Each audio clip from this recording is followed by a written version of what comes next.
So I was born in Detroit, but I moved down here, started school down here as well. So kindergarten, I started school. The reason for us leaving was definitely a good decision.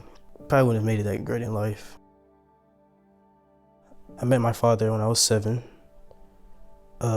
He was incarcerated a couple of times, so he wasn't really that much in the picture in my life.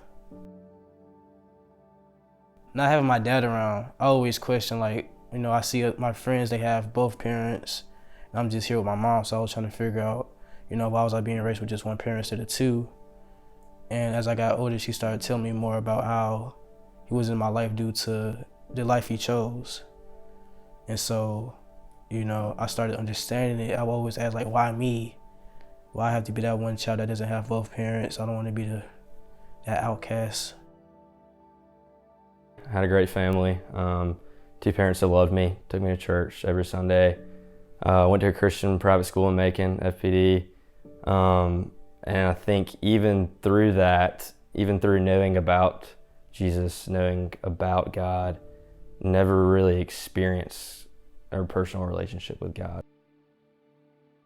I would say as high school progressed, I definitely started seeing more and more of my friends and people that I knew kind of doing things that I felt weren't right, whether treating people, things they were doing, and definitely started causing some tension kind of with me being a good Christian kid, kind of like, where do I belong in this?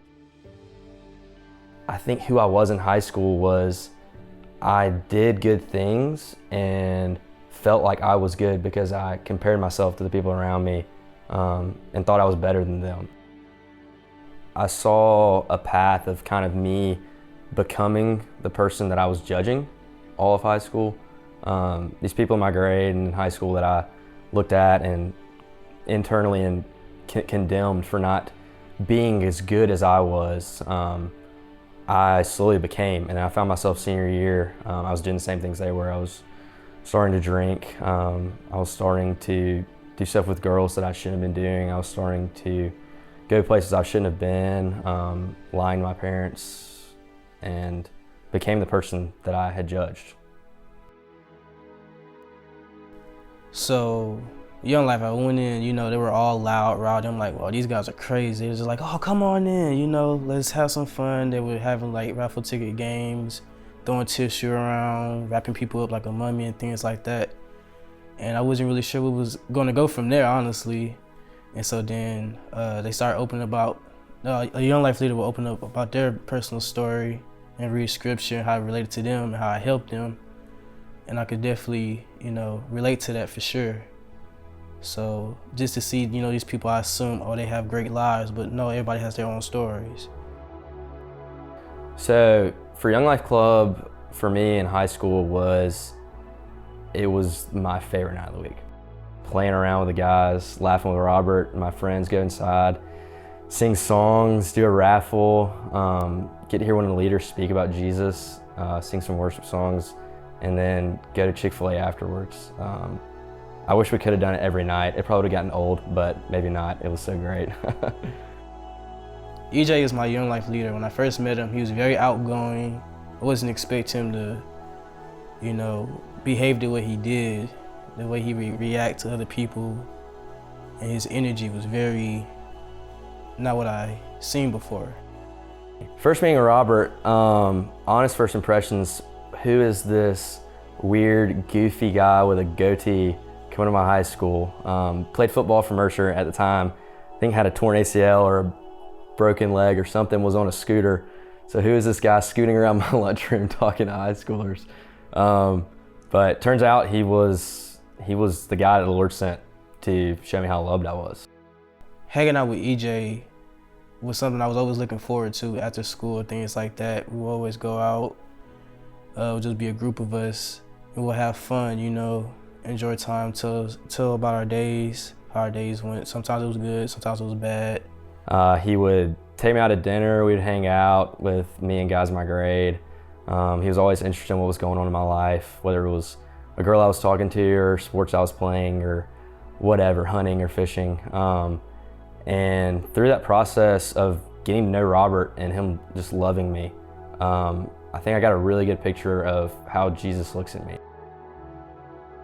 I went to Windy Gap after my senior year of high school, and honestly, it was weird. The only reason I went is because Robert asked me to go, and I loved Robert, and I wasn't super excited about going, but I was going because Robert was going.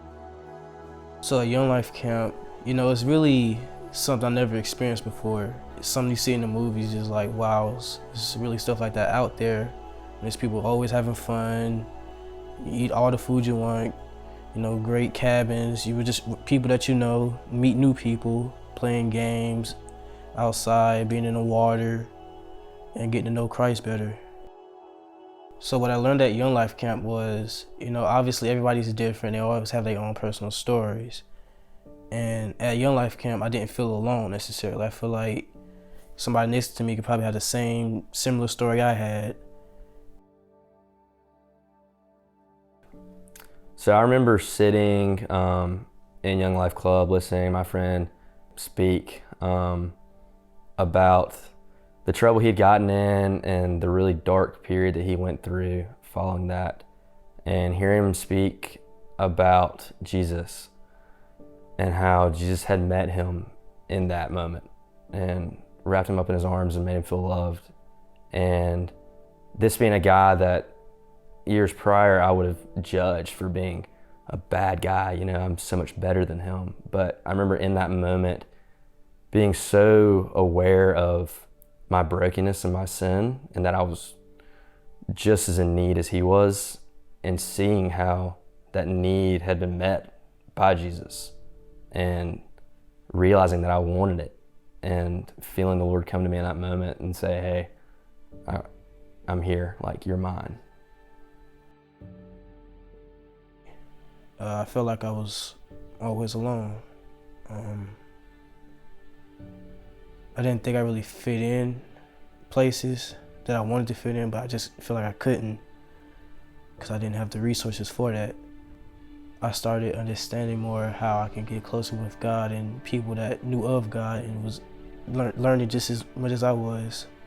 And before I didn't, I just felt like it was too late, you know, you're done. So Young Life helped me understand how great God is actually.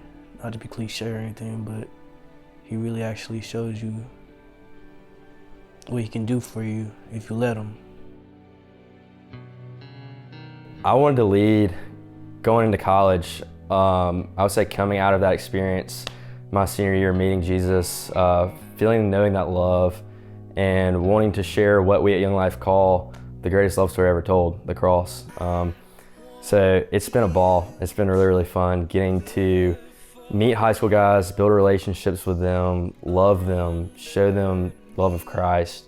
And it's been really, really cool getting to be to them what my Young Life leader was to me.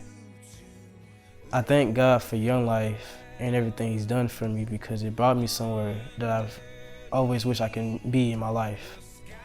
So I'm really grateful for that.